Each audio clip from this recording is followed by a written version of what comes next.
ഇതാണ് ടാസ്മാനിയയിലെ port Arthur. നമ്മുടെ ആൻഡമാനിലെ കാലാപാനി പോലെ തന്നെയുള്ള ഒരു ബ്രിട്ടീഷ് കൊളോണിയൽ ജയിലായിരുന്നു ഇത്. ഓസ്ട്രേലിയയിലേക്ക് നാട് കടത്തിയവരിൽ വീണ്ടും ശിക്ഷിക്കപ്പെടുന്നവരെയാണ് ഇങ്ങോട്ടേക്ക് കൊണ്ടുവന്നത്. ഇവിടുത്തെ ഓരോ കെട്ടിടവും ഇവിടെ വന്ന കുറ്റവാളികളെ കൊണ്ട് തന്നെയാണ് പണിതത്. വളരെ കടുത്ത ശിക്ഷയും വൃത്തിയില്ലായ്മയും തണുപ്പുമൊക്കെയായിരുന്നു ഇവിടുത്തെ കുറ്റവാളികൾക്ക് നേരിടേണ്ടി വന്നത്. അധികമാരും എത്തിപ്പെടാത്ത ഒരു ഐലൻഡ് ആയതുകൊണ്ട് തന്നെ ഇവിടെ വളരെ വലിയ മരങ്ങളുണ്ടായിരുന്നു. ഈ മരങ്ങളൊക്കെ മുറിച്ച് യൂറോപ്പിലേക്ക് കയറ്റിവിടാനായിരുന്നു ഇവർ ആദ്യം ഉദ്ദേശിച്ചത്. ഈ കാണുന്നത് ഒരു മില്ലായിരുന്നു. ഏതാണ്ട് 10 വർഷത്തോളം ഈ മില്ല് പ്രവർത്തിച്ചു. എന്നാൽ അത് ലാഭകരമല്ല എന്ന് കണ്ട് മിൽ നിർത്തിയിട്ട് അതിനെയും ഒരു ജയിലാക്കി മാറ്റി. ഇവിടെ തന്നെ ഒരു കപ്പൽ നിർമ്മാണശാലയും ഉണ്ടായിരുന്നു. ഏതാണ്ട് 15 കപ്പലുകളും 140ഓളം ബോട്ടുകളും ഇവിടെ നിർമ്മിച്ചിട്ടുണ്ട്.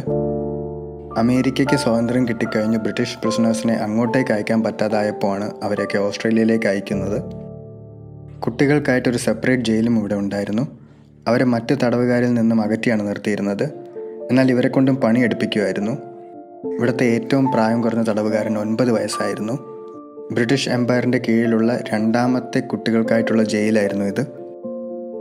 1848 ഒരു പുതിയ ജയിൽ കൂടി ഇവിടെ പണിയുന്നു. ഇതോടെ കുറ്റവാളികൾക്കുള്ള ശിക്ഷാരീതികളിൽ ഒരുപാട് മാറ്റം വന്നു. മാനസികമായി ടോർച്ചർ ചെയ്തും പ്രാർത്ഥനകളിലൂടെയും ഒക്കെ അവരെ മാറ്റാൻ ശ്രമിച്ചു. ഇടുങ്ങിയ മുറികളിൽ ശബ്ദമുണ്ടാക്കാൻ പോലും സാധിക്കാത്ത രീതിയിൽ അവരെ പൂട്ടിയിടുന്നതായിരുന്നു അത്തരത്തിലൊരു രീതി. അതോടൊപ്പം തന്നെ നല്ല പെരുമാറ്റമുള്ള കുറ്റവാളികൾക്ക് കൂടുതൽ ഭക്ഷണവും ചായയും സിഗരറ്റും ഒക്കെ കൊടുക്കാൻ തുടങ്ങി. അതുപോലെ തന്നെ പ്രശ്നമുണ്ടാക്കുന്നവർക്ക് വളരെ കുറച്ച് മാത്രം ഭക്ഷണവും വെള്ളവും കൊടുക്കാറുള്ളായിരുന്നു. ഇവിടുത്തെ ശിക്ഷ കഴിഞ്ഞ് പുറത്തിറങ്ങുമ്പോൾ എവിടേക്കും പോവാനില്ലാത്തവർക്കും ആരോഗ്യമില്ലാത്തവർക്കും വേണ്ടിയിട്ട് പിന്നീട് ഇവിടെ ഒരു പാപ്പേഴ്സ് ഡിപ്പോ പണിതു. അതിനോട് ചേർന്ന് തന്നെ ഒരു മെൻ്റൽ അസൈലവും പണിതു. നന്നാക്കാൻ വേണ്ടിയിട്ട് മാനസികമായി ടോർച്ചർ ചെയ്ത് ഒടുവിൽ മാനസിക രോഗികളായി മാറിയ ഒരുപാട് കുറ്റവാളികൾ ഇവിടെ ഉണ്ടായിരുന്നു. ഇവിടെ അവർക്ക് ഗാർഡനിങ് പോലുള്ള ചെറിയ ജോലികളൊക്കെ ചെയ്യണമായിരുന്നു.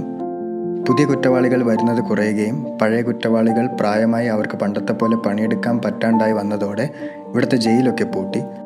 അതിനുശേഷം ഈ സ്ഥലമൊക്കെ ലേലം ചെയ്ത് പ്രൈവറ്റായിട്ട് ആൾക്കാർ വാങ്ങി തുടങ്ങി. അതിൻ്റെ കൂടെ തന്നെ ഇവിടെ ടൂറിസം വളർന്നു. ഈ ടൂറിസം വളർന്നതോടെ ഗവൺമെൻറ് ഇത് ഏറ്റെടുത്ത് മെയിൻറ്റെയിൻ ചെയ്യാൻ തുടങ്ങി.